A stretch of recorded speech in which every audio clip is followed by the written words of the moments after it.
Bienvenidos una noche más a nuestra casa, drojanianos. Hoy os invitamos a descubrir distintas formas de terror a través de 5 recomendaciones de libros, 4 películas y un bonus track, de la mano de grandes amantes de la literatura.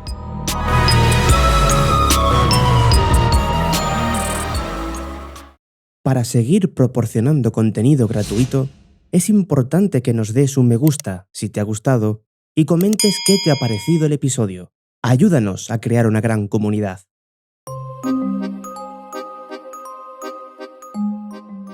Empezamos, como no podía ser de otra manera, con nuestra amiga y escritora Amparo Montejano, cuya pasión son los cuentos, como ahora veréis, sobre todo de terror y ciencia ficción, al que se encomienda en cuerpo y alma, no solo escribiendo, sino difundiéndolo a través de la edición de su revista Círculo de Lovecraft, eventos y programas de todo tipo. Hace tan solo un año visitó Casa Drohan y nos contó todo sobre su reciente niño, Profanación, un libro de cuentos cortos donde la infancia se mancilla a niveles inimaginables. Y sin más, os dejamos su recomendación para este Halloween. Hola, ¿qué hay? Muy buenos días. Gracias a todos por estar aquí. Por compartir este momentito con los compañeros, con el gran equipo de nuestros compañeros de Casa Drohan.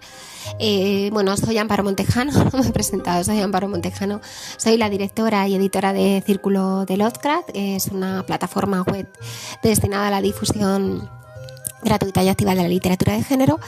Y el equipo de Casa Drohan me ha pedido una recomendación, ¿no? Una recomendación de lectura para Halloween. La gente que me conoce sabe que soy una enamorada de la narrativa corta, de los cuentos. Mi misión fundamental es traeros cuentos. Hay muchos cuentos muy buenos. Yo creo que todos los cuentos, lo bonito de los cuentos, ¿no? Y la importancia de los cuentos es que en ese síncope tan pequeñito, digámoslo así, en ese síncope narrativo tan pequeño, ¿no? Hay mucha cabida emocional, ¿no? Hay un espacio muy breve, no os voy a contar ahora la temática de los cuentos, pero es un espacio muy breve y ese espacio breve, tiene que contener todo aquello que el lector quiere que los personajes transmitan, ¿no? a los lectores. Entonces, ya os digo que hay muchísimos cuentos que para mí son una delicia. Leerlos y releerlos, es una auténtica maravilla. Yo voy a empezar con un cuento de una mujer que a mí me marcó. Es un cuento de Charlotte Perkins Gilman, El papel pintado de amarillo. Es un cuento que fue editado en 1892. Es un relato en el que claramente tiene tintes autobiográficos. De hecho, ella lo escribió tras una profunda depresión posparto. Y yo creo que es un relato magistral. O sea, a mi gusto, magistral. Luego hay otro relato que me encanta, que es de nuestra maravillosa mexicana Amparo Dávila, que falleció hace muy poquito, que es El huésped. El huésped es un relato increíble, tiene esa connotación. Amparo Dávila, no os voy a contar la narrativa que tiene, pero es una narrativa muy lírica, muy poética y además tiene todo ese regusto maravilloso, ese realismo mágico, ¿no? Todo ese pensamiento mágico, poético que vais a encontrar en la prosa del huésped y tan característica de Amparo Dávila, y lo tenéis en su antología Árboles Petrificados, por ejemplo. Y luego, hay muchísimos relatos. Otro, por ejemplo, que a mí me gusta mucho, ya que soy la directora y coeditora de Círculo de Lovecraft, otro relato que a mí me gusta bastante, aparte del extraño de Lovecraft, ¿no? Que, yo creo que el extraño redunda mucho, ¿no? en esa distorsión un poco, ¿no? de la imagen que de sí mismo tenía Lovecraft, ¿no? Quería una cosa, tenía otra, ansiaba otra, ¿no? Esa lucha, ¿no? Tan característica que tenemos las personas con nosotros mismos, ¿no? En su caso quizá más exacerbada todavía. Y ya digo, es muy poiano, tiene muy estilo poe, muy Es un relato que a mí me encanta, El extraño. Otro relato que me gusta mucho, de su etapa, por ejemplo, ya más tardía, ¿no? Incluida dentro de lo que podría ser los mitos de Cthulhu, ¿no? Los mitos de Cthulhu, perdona. Es una novelita que se publicó en 1936, una novelita dividida en 5 capítulos, que es La sombra sobre Innsmouth. Creo que refleja mucho... Aparte, evidentemente, de que estamos ya en una narrativa lovecraftiana muy madura, asistiendo de pleno, bueno, pues a todas las características, en definitiva, que definían la prosa de las características estilísticas y el mensaje realmente de Lovecraft. Creo que La sombra sobre Innsmouth es muy meritoria y merece mucho la pena de leer. A ver, es una novelita, pero es una novelita muy corta y casi es un relato largo, ¿vale? Y bueno, luego hay otros miles de relatos que yo creo que, bueno, pues que podrían estar aquí. Hay un relato de August Derleth, por ejemplo, del Círculo de Lovecraft, amigo de... que conformaba con Lovecraft ese triunvirato famoso, ¿no? De entre Lovecraft, Clara Aston Smith y él, que es La señorita Emerson. Es un relato muy bonito, además nos está hablando un poquito de lo que es la magia simpática. Creo que es un relato a destacar. De Edith Nesbit, por ejemplo, yo destacaría, una gran escritora, destacaría de Entre los muertos, esta gran escritora del siglo XIX, y bueno, yo creo que no os voy a decir más, es que hay tanto. Bueno, luego yo destacaría una, si ya se me permite, otro relato de una escritora nuestra, ¿no? de nuestra gran nuestra gran Emilia Pardo Bazán, ¿no? Nuestra gran condesa, ¿no? Que bueno, es El estripador de antaño. Es un relato maravilloso, no solamente, bueno, pues porque pone de manifiesto las características tan importantes de Pardo Bazán como representante del naturalismo, ¿no? Trajo de alguna manera el naturalismo lo que es España, el naturalismo de Zolle. Y bueno, y aparte de eso, aparte indudablemente del costumbrismo, ¿no? Aparte de todo eso, bueno, pues vamos a encontrar el horror, ¿no? Más profundo que, bueno, pues que está en definitiva caracterizado aquí por lo más siniestro, ¿no? Convivimos con el horror, estamos con el horror y aquí vendría muy bien esa frase de la realidad supera la ficción, ¿no? Que este es un relato increíble de la grandísima Emilia Pardo Bazán. Y poco más, bueno, pues que disfrutéis muchísimo de las lecturas, que disfrutéis muchísimo de este día, que disfrutéis muchísimo de todas las novedades que nos trae desde Casa Drohan. Es un equipo que, bueno, merece todo nuestro cariño, todo nuestro respeto y nada, a seguir. Vosotros a leer y Casa Drohan, equipo, a seguir adelante. Un beso. Seguimos con alguien muy distinto, pero también un escritor que merece estar en la cima de nuestra literatura nacional. Francisco Santos Muñoz Rico ha escrito de todo, ha leído de todo y estudiado de todo. No solo le encanta el terror y lo siniestro, sino que además es uno de los pocos que aún escriben sonetos de forma magistral y que nos regala en su cuenta de Instagram. También hemos tenido el gusto de charlar con él y aprender de sus conocimientos. Incluso ha contado con nuestra humilde presencia en su antología de relatos, cuentos para leer en el váter. Podéis encontrar muchos de sus libros solo con teclear su nombre en Amazon. No os decepcionará. Frankie nos cuenta su recomendación para estos días. Me piden los amigos de Casa Drohan una recomendación y después de darle vueltas durante al menos una semana, pues vuelvo a una recomendación que ya he hecho en ocasiones semejantes, pero que no me voy a cansar de hacer. Y se trata de Ceremonias Macabras de T.E.D. Klein. Ted Klein. Si no recuerdo mal, el T.E.D. es Theodore Avon, aunque puedo estar equivocado por el famoso libro de Avon, Theodore Avon Donald. este libro, Ceremonias Macabras, en primer lugar, es difícil de conseguir una primera edición de las que hay en España, que son de aquella famosa colección Gran Superterror de Martínez Roca, aunque me imagino que hoy día habrá alguna que otra edición más moderna.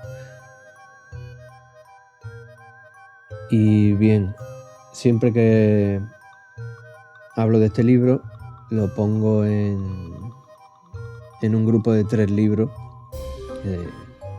Considero que lo ideal sería leer los 3 libros juntos para aquellos que estén interesados en la historia del terror como género literario o de la historia de la literatura en lo tocante al terror. El primero, por ponerlo en orden de publicación, sería el famoso ensayo de Lovecraft, el horror natural, el horror sobrenatural en la literatura, que lo publicaría alrededor de 1930, un poco antes, sería en el 26 o el 27. Y bueno, después ha tenido varias reediciones y seguramente está fácilmente encontrable en un PDF gratuito en internet. Aquel que estamos hartos de escuchar la primera frase: el miedo es una de las emociones más antiguas de la humanidad, y entre estos miedos el más poderoso y ancestral es el temor a lo desconocido, o la traducción que sea. Más o menos viene a decir eso. Pues en el horror sobrenatural, Lovecraft nos habla de su relación con el terror y con la literatura de terror, esencialmente.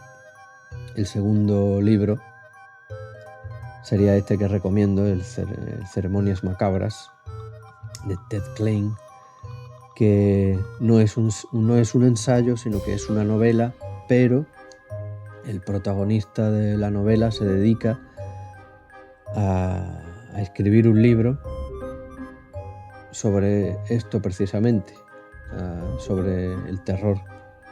Y conforme se va desarrollando la novela, se va desarrollando la investigación del protagonista sobre la literatura de terror y el terror como fenómeno.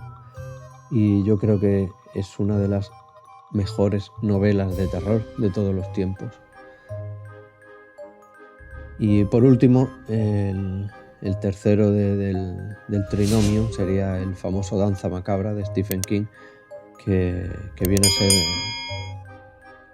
lo mismo que el horror sobrenatural en la literatura de Lovecraft, pero desde el punto de vista de King. Y no me extiendo más. T.E.D. Klein, Ceremonias Macabras. Si tratamos de hacer un podcast con recomendaciones de libros de terror de alto nivel, ¿cómo no contar con David Pastor, un lector empedernido que nos pone todas las semanas los dientes largos con los cientos de libros que se lee y comparte con gusto con todos sus seguidores? Pero no os dejéis engañar, no es ningún bookstagrammer, ni booktuber, ni nada de eso. Es algo distinto. De hecho, lleva muchos años entre libros y es un hombre realmente inteligente y que sabe perfectamente lo que quiere. Puedes encontrar sus más sinceras opiniones en Goodreads, Instagram y YouTube. Solo tienes que seguir el rastro del terror. Como bien anuncia su nombre, el mal no descansa. Os invitamos a ver sus deliciosos vídeos en YouTube, donde intenta alimentar el gusanillo del terror y que te adentres en él sin prejuicios ni miedos. Aunque no os lo creáis, no falta el humor en sus vídeos. Vamos a oír su sabia recomendación. Hace exactamente un año, en este mismo mes, en octubre pero del 2021, la editorial Dilatando Mentes publicó un libro de la escritora Livia Llewellyn llamado Crisol en su sello Rara Avis en tapadura. Es un libro compuesto por 15 relatos, una antología.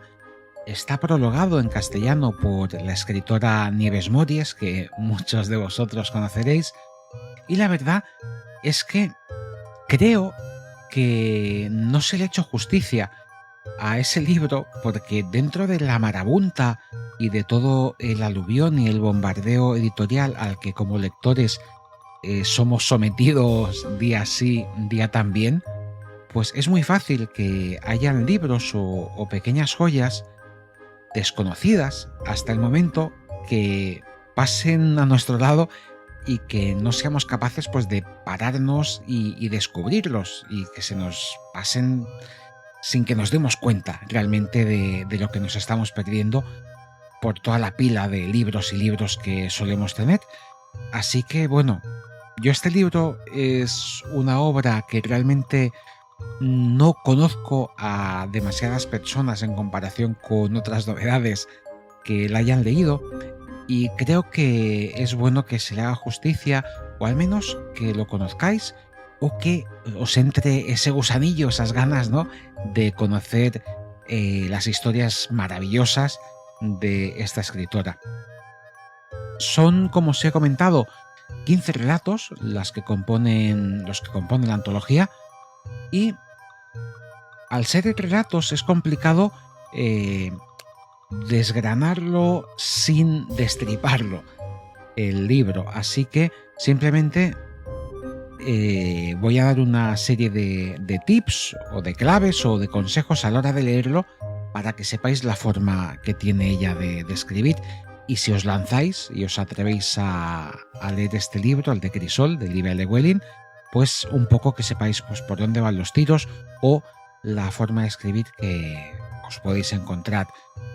En cuanto al tema de cómo escribe Livia, son unas historias realmente muy potentes. Livia tiene una formación profesional como artista, como actriz, aunque luego no se dedicó o no decidió dedicarse al tema de la interpretación, pero tiene toda esa formación y ese bagaje de intérprete, y en sus historias ella siempre tiene muy claro que tiene que ser una combinación entre una especie de Shakespeare y Mozart, ¿no? Busca en sus antologías, en sus colecciones de relatos, que siempre tengan una cohesión interna, igual que la música o que la literatura de Shakespeare, y una presentación siempre, presentación, nudo y desenlace, ¿no? Ese esquema básico con esos 3 pilares, esa trinidad, donde haya un final que explote y la narración vaya cada vez a más. Es de alguna manera lo que busca Livia, es una armonía muy natural, y que a la hora de leerlo eso se nota, se percibe, y la verdad es que se agradece y uno lo saborea realmente bien. Es algo exquisito el tema de leer a Livia, sobre todo por las figuras, las formas, todo ese lenguaje. Tiene un lenguaje muy poético y terrorífico a la vez, porque no nos olvidemos que estamos hablando de un libro de terror, dentro de lo weird, de lo extraño, con toques de horror cósmico, de body horror, mucho body horror, una profundidad y una carga muy potente en sus historias a nivel sexual y erótico. Es una parte muy importante en sus historias, y luego también al tener o buscar que tengan esa combinación entre Shakespeare y Mozart, Livia siempre está muy preocupada en que todas sus antologías, estos relatos, tienen una conexión o un hilo conductor que lo podemos percibir de una manera más o menos clara, pero simplemente que lo sepáis. Yo os invito a que intentéis descubrir como lectores, si os lanzáis por este libro, a ver cuál es el hilo conductor o la temática que trata, porque ella, Livia, siempre busca eso, ¿no? En sus antologías no lanza antologías con relatos sueltos que no tengan nada que ver, sino que siempre busca esa conexión, esa coherencia, esa cohesión interna, que le parece algo fundamental y que le da muchísima más potencia y mucho más sentido a una antología, aunque no sea una historia como un libro, pero sí que es cierto que el que esté todo conectado, tenga un sentido, una misma temática de alguna manera, o muchos puntos en común, pues eso le da mucha más fuerza a toda la obra.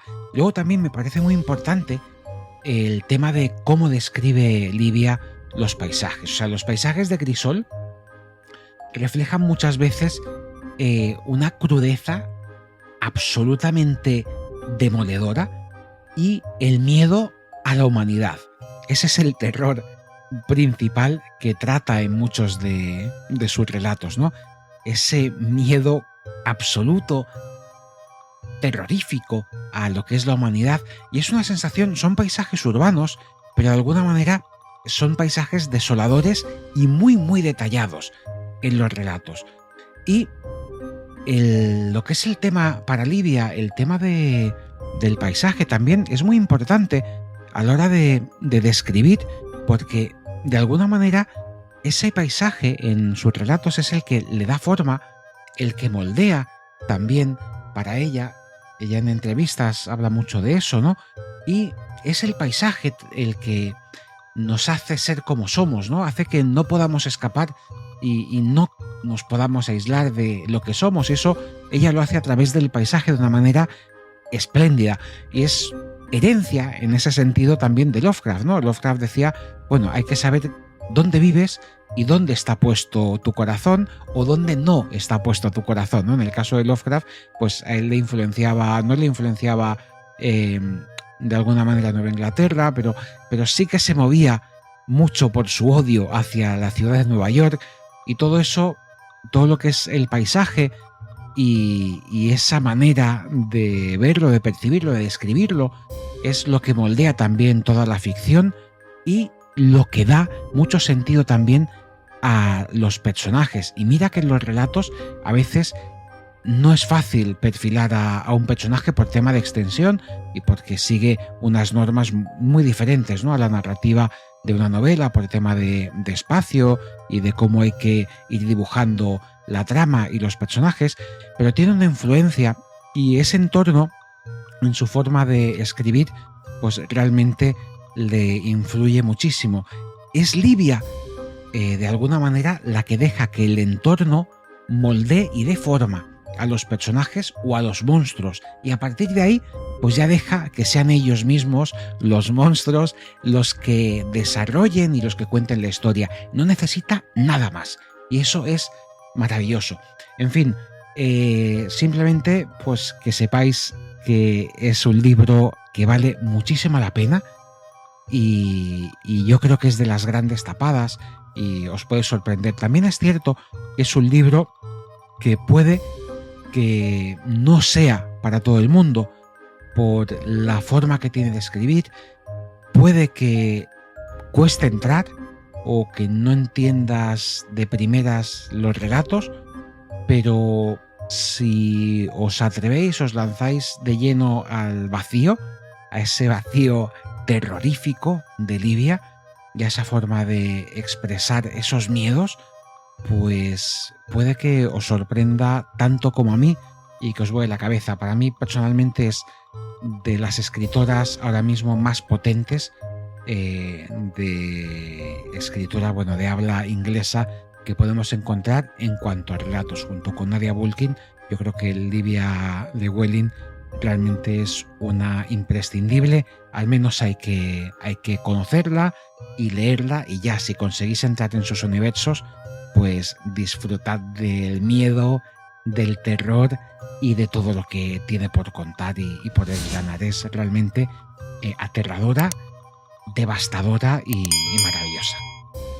Tampoco puede faltar en este podcast de recomendaciones de lecturas para Halloween Conchi Ito. Hace muy poquito estuvo con nosotros charlando. Podéis encontrar la entrevista entre los últimos podcasts y el primer vídeo de nuestro canal de YouTube. ¿Por qué la hemos invitado? Porque aparte de ser una escritora fantástica, muy inteligente y amable, nos aporta algo diferente, la visión de los más jóvenes. Ha escrito mayoritariamente cuentos y novelas infantiles y juveniles, atreviéndose con el género de terror en su libro El desván de Villaserena. En este libro nos descubre su talento para dejar paso a futuros proyectos como la ciencia ficción, que le encanta. Ya veréis qué recomendación tan chula nos ha dejado. Querida familia de Rohan, me han pedido que os haga unas recomendaciones para Halloween. os voy a hacer dos. Una es un manga escrito e ilustrado por la afamada mangaka Rumiko Takahashi. El manga es muy conocido, se llama Inuyasha. Trata sobre un semidemonio que se quiere transformar en demonio de raza pura gracias a la perla de las 4 almas, pero resulta que por su camino se cruza una chica del siglo XXI que se llama Kagome, que viaja al pasado, al periodo Sengoku, que es en el que vive Inuyasha, y que debido a ese viaje en el tiempo fragmenta la perla de las 4 almas. Entonces Kagome se une a Inuyasha para recomponer esa perla. Por el camino se encuentran a un montón de demonios y pasan momentos muy terroríficos. Y también hay una sacerdotisa que se llama Kikyo, que es el alter ego de Kagome en el pasado, que tendrá un papel muy importante. También está Sesshomaru, que es familia de Inuyasha. Es un manga muy muy interesante y que creo que también va muy bien para esta época de Halloween. Luego también os quería recomendar, mi segunda recomendación son los cuentos completos de Charles Perrault. Seguro que conocéis los cuentos, igual no conocéis que los ha escrito Charles Perrault, pero seguro que los habéis leído en sus versiones modernas. Particularmente para esta época yo os recomiendo Barba Azul, os recomiendo La Cenicienta y os recomiendo Los Deseos Ridículos. Curiosamente me diréis, pero ¿por qué recomendar La Cenicienta? Quizás Barba Azul sí que es más claro, pero La Cenicienta, por ejemplo, es un cuento que en sus orígenes no tiene nada de romántico, creo yo, porque particularmente lo que hacen las hermanastras para conseguir que su pie quepa en el zapatito, creo que es digno de la mejor novela de terror que se haya escrito. Aparte que todo lo que le hacen a la pobre Cenicienta pues tampoco es muy digno de alabanza. Os recomiendo que os leáis esta versión clásica, el cuento original de Charles Perrault. También os recomiendo Barba Azul. Barba Azul es una historia muy truculenta de un hombre que se casa con una mujer, una chica joven, y le prohíbe entrar a una habitación porque en esa habitación hay algo que ella no debe ver, y efectivamente mejor que no lo vea. También se oculta un misterio bastante terrorífico en esa habitación que la mujer no puede visitar. Y el último que os comentaba de los cuentos de Charles Perrault que os recomiendo son Los Deseos Ridículos, porque pareciendo que su trama es un tanto, pues eso, ridícula, la sensación que te deja este cuento es de total desasosiego y de, no sé, de que realmente algo tan inocente como pedir un deseo, que parecería que cualquiera tenemos muy claro qué deseo queremos para mejorar nuestra vida, puede transformarse en algo muy, muy angustioso. Bueno, pues espero que estas recomendaciones os sirvan y que disfrutéis muchísimo de un terrorífico Halloween. Hasta luego, familia de Rohan, un abrazo. Y si eres de los que piensa todavía que los jóvenes no leen, te presentamos a Lucía Belvis. Desde muy pequeña escribe y con solo 15 años creó su primera novela, La nana de los niños del pelo rapado. Hoy tiene 17 años y 2 libros a sus espaldas, además de muchas ganas de leer todo tipo de libros, incluido los clásicos de nuestra literatura. ¿Ahora entendéis por qué no podía faltar en esta invitación tan especial? Aunque nos confesó que lee de todo, en realidad le apasiona sobre todo el terror y la ciencia ficción. Antes de oír su recomendación, os pedimos que os acerquéis a oír su entrevista, porque merece la pena apoyar a las nuevas generaciones de escritores. Hola, soy Lucía Belvis y bueno, Casa Drohan ha sido tan amable de invitarme a este especial Halloween para su podcast y os traigo una recomendación que creo que puede ser bastante interesante y vengo a recomendaros la obra Hellstar Remina del autor de manga Junji Ito. Y es una obra que a mí me encantó y es una de mis preferidas de este autor, y trata sobre una chica que se llama Remina, que es hija de un científico que un día descubre un planeta nuevo y decide llamarlo como a su hija, Remina, por hacerle un homenaje a esta chica.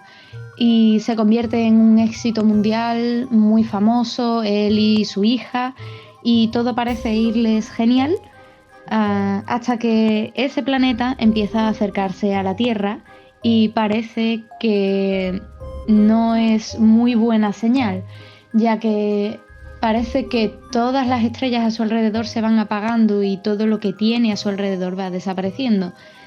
Es una historia muy interesante que mezcla la ciencia ficción con el terror. También tiene muchos tintes de crítica social y me parece que es una lectura muy interesante. Es una obra corta que se puede leer en muy poco tiempo y desde luego merece muchísimo la pena. Muchas gracias a Casa Drohan por haberme invitado al podcast otra vez y espero que disfrutéis de este Halloween y de todas las obras que van a recomendar otros autores.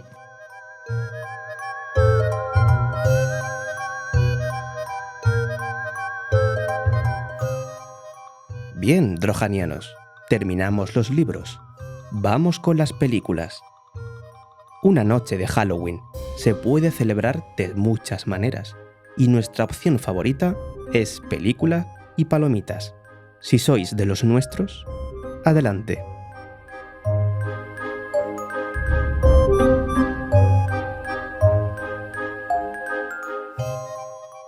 Empezamos esta segunda tanda con Carlos Ruiz Santiago, nuestro cineasta favorito. Escribe principalmente relatos y novelas de terror, además de artículos en la web Dentro del Monolito. Pero hace muy poco se ha adentrado de lleno en el mundo del cine para ser guionista y director de sus propias pelis de miedo. Así que, ¿quién mejor para que nos recomiende la mejor película para estas semanas? Dentro Audio.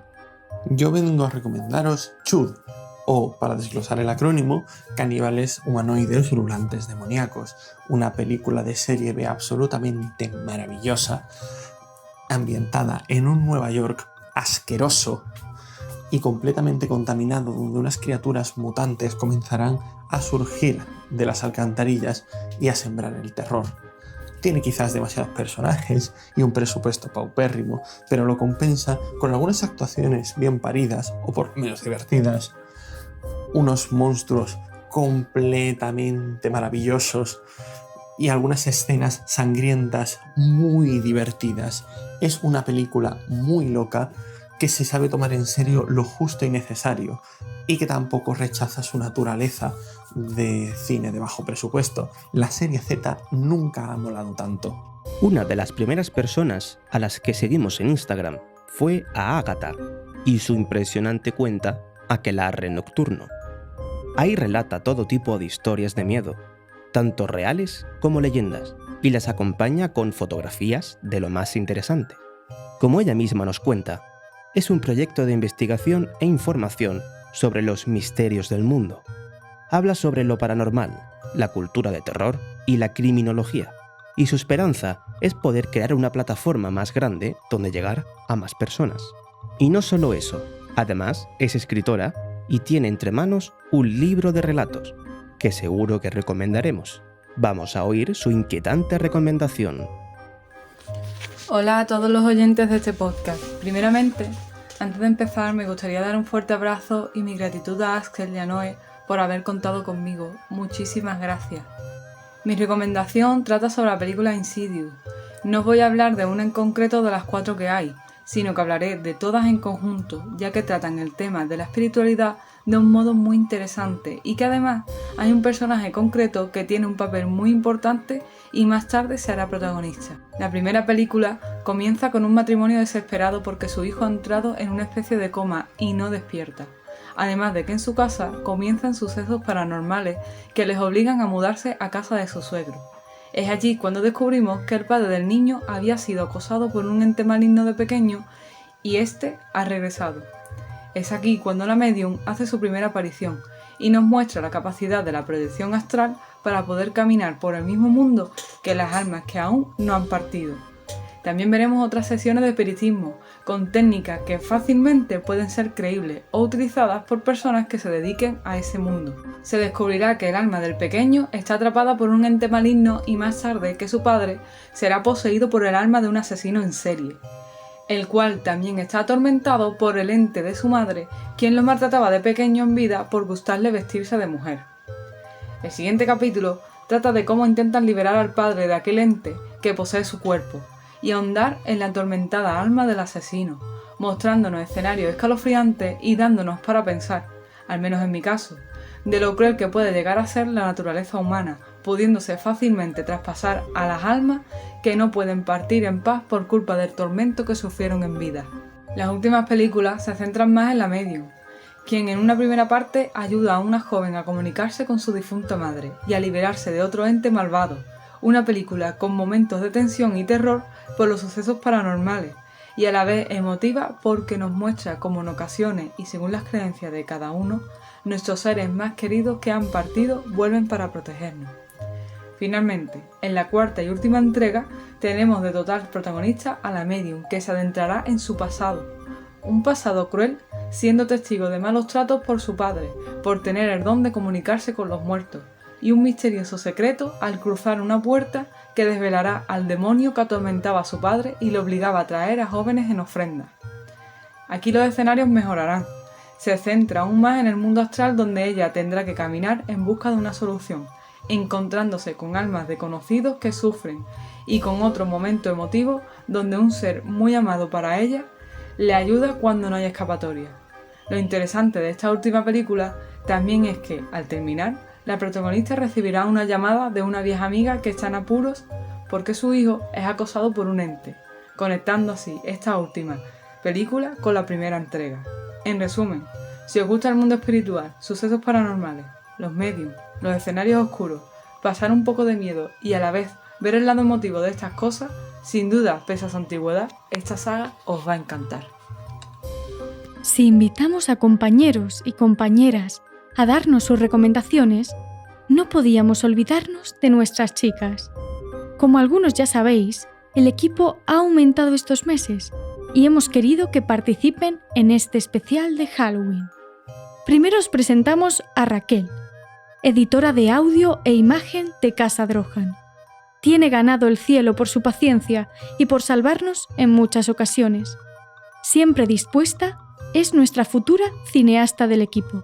Además de nuestros podcasts y vídeos de YouTube, hace trabajos en cortos y largometrajes y es una apasionada de la fotografía.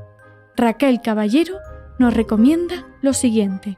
Hola drojanianos, mi recomendación es una película del año 2003 que se llama Identity, en español Identidad, que trata sobre 10 desconocidos que debido a una fuerte tormenta se deben de refugiar en un motel. Y lo que parece un lugar para estar a salvo en realidad poco a poco se dan cuenta de que entre ellos hay un asesino. La película es muy interesante porque toca varios palos del cine de terror, es claustrofóbica, trata el suspense, el thriller, es muy entretenida y hasta el final no sabes quién de todos es el asesino, lo que hace que no puedas salirte de la película en ningún momento. Si os ha gustado la sinopsis, la podéis encontrar en varias plataformas como por ejemplo Netflix o Amazon Prime. Un saludo. La siguiente que llegó al equipo fue Eva Núñez, una chica con creatividad desbordante que nos creó el logo perfecto para Casa Drohan. Su trabajo es la ilustración y el dibujo. ¿Ya os imagináis lo que nos preparará para la revista de este año? Se embarca en cualquier proyecto creativo y pone el alma en todo lo que hace. Y encima le gusta el mundo del terror y lo fantástico. Así que seguro que os gustará su recomendación. ¿Qué hay, drojanianos? Tengo una recomendación y es la película Madre. Trata de dos niñas que se pierden en el bosque tras huir del asesinato de su madre. A todo esto, su tío las ha estado buscando durante años y cuando por fin da con ellas y se las lleva a su casa para criarlas entre él y su novia, pues se da cuenta de que las niñas no vienen solas. Esa es mi recomendación. Un saludo a todos.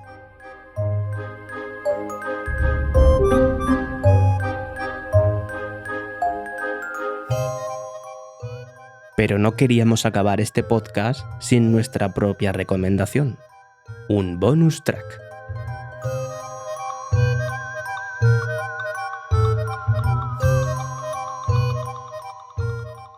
Los celtas no eran los únicos que se encontraban con sus muertos en el mundo de los vivos una vez al año. Los antiguos indígenas de las regiones americanas también lo hacían. Cada uno conservaba sus propios ritos y tradiciones, pero una cosa tenían en común, y era honrar a sus difuntos. Como ya hablamos en el episodio de Enemigos de Roma, el imperio acogió la tradición celta y la hizo propia, lo que se denominaría el Día de Todos los Santos y de las Ánimas, que aún hoy se celebra. La colonización española en América tuvo muchas consecuencias, y una de ellas fue trasladar la celebración al calendario cristiano, pasando de agosto a los días 2 y 3 de noviembre. Era una celebración donde no se temía a la muerte, sino que la atraían hacia sí con festejos, para recordar a aquellos que ya no están y recordarse que la muerte es parte ineludible de la vida. Sin embargo, las autoridades cristianas durante muchos siglos no admitieron esta forma de ver la festividad e intentaron menguar esta alegría y transformarlo en algo más solemne, sin jolgorios en las tumbas de los difuntos ni bebidas alcohólicas. Las tradiciones prehispánicas, con muchos años de antigüedad, y las hispanas se entremezclaron creando una peculiar y única festividad en todo el mundo. De hecho, el Día de Muertos fue declarado Patrimonio Cultural Inmaterial de la Humanidad por la UNESCO en 2008. Es difícil saber qué tradiciones pertenecen a una época o a otra. Seguramente muchos ritos del antiguo México se perdieron para siempre. Pero toda la historia del país se ha fundido creando algo extraordinario, lleno de luz y color. Aún hay mucha gente que desconoce el significado de la ironía, la burla y el sarcasmo de esta festividad, que osa mirar a la muerte a los ojos. Se aleja mucho de la visión estadounidense o europea de Halloween o Día de Todos los Santos, donde la palabra muerte pone los pelos de punta.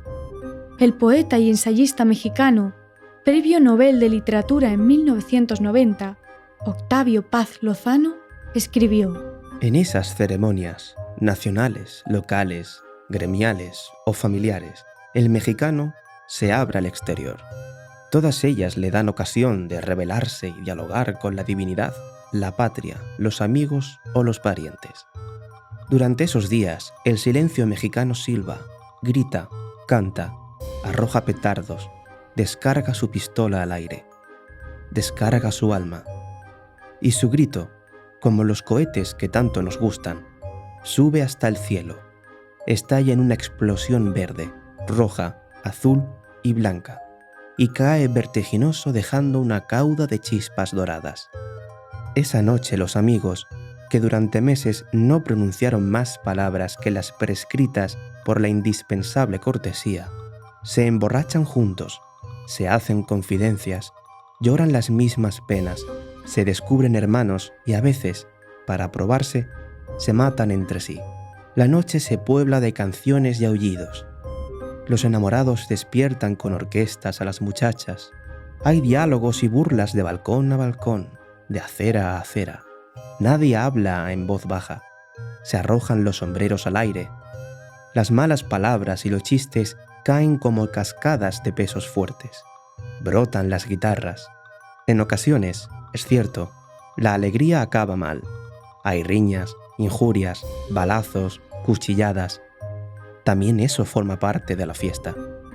Porque el mexicano no se divierte, quiere sobrepasarse, saltar el muro de la soledad que el resto del año lo incomunica. Todos están poseídos por la violencia y el frenesí. Las almas estallan como los colores, las voces, los sentimientos. ¿Se olvidan de sí mismos? ¿Muestran su verdadero rostro? Nadie lo sabe. La importancia es salir, abrirse paso, embriagarse de ruido, de gente, de color. México está de fiesta, y esa fiesta, cruzada por relámpagos y delirios, es como el revés brillante de nuestro silencio y apatía, de nuestra reserva y osquedad. Entonces, ¿cuál es nuestra recomendación? Si tenéis la suerte de ir a México, la celebración de estos días tiene que ser un espectáculo imperdible. Sabemos que el segundo país que más escucha nuestro podcast es precisamente México, así que es también un homenaje para ellos. No tenemos la suerte de haberla visto, pero algún día iremos a adentrarnos en ese mundo tan fascinante. Además, una de las grandes curiosidades es que no es una fiesta totalmente unificada, pues cada región del país tiene sus propias tradiciones, lo que le hace realmente especial. Y si no podéis estar allí, en España, concretamente en Madrid, en la Fundación Casa México, podéis disfrutar de un altar conmemorativo hasta el 13 de noviembre de forma gratuita. La figura destacada para este año es Frida Kahlo, una conocida pintora mexicana del siglo XX, que proyectó abiertamente en sus obras iconografía del país precolonizado y sus propias experiencias vitales. Para que no vayáis a ciegas, nos gustaría contaros el porqué de algunos de los decorados. En primer lugar, destacan los colores morado, rojo y naranja. No son casualidad, porque simbolizan la unión entre cielo y tierra, es decir, entre los vivos y los muertos. También encontraréis todo tipo de regalos, como comida y bebida, velas y flores. Son las ofrendas que se le hacen a los difuntos. Es un modo de invitarlos al mundo de los vivos para unirse con sus parientes.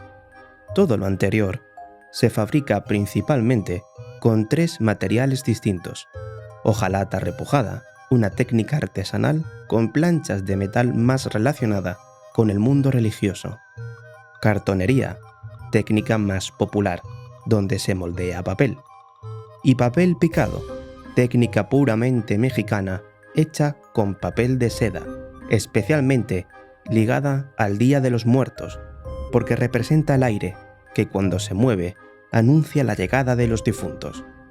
Tampoco puede faltar las calaveras dulces o el pan de muerto. Ambas sirven como recordatorio y ofrenda por las almas perdidas. Y sin duda, uno de los que más llama nuestra atención es la representación de un venado con flechas en el centro del altar. Es una obra llamada El venado herido de Guido Ramírez, como homenaje a la obra del mismo título de Frida. Las flechas son un elemento recurrente en muchos rituales antiguos y tienen un halo realmente mágico. Hay distintas historias sobre ellas. Algunas ponen a los vivos en contacto con los mismísimos dioses. Si os interesa estas historias, ponedlo en los comentarios y haremos un especial de leyendas ficcionadas solo de este fascinante tema de las flechas y sus significados para estas culturas indígenas. Y nada más. Solo nos queda agradecer a todos los colaboradores de este podcast su amabilidad y sus encantadoras recomendaciones. Gracias también a vosotros, oyentes, porque cada día somos más.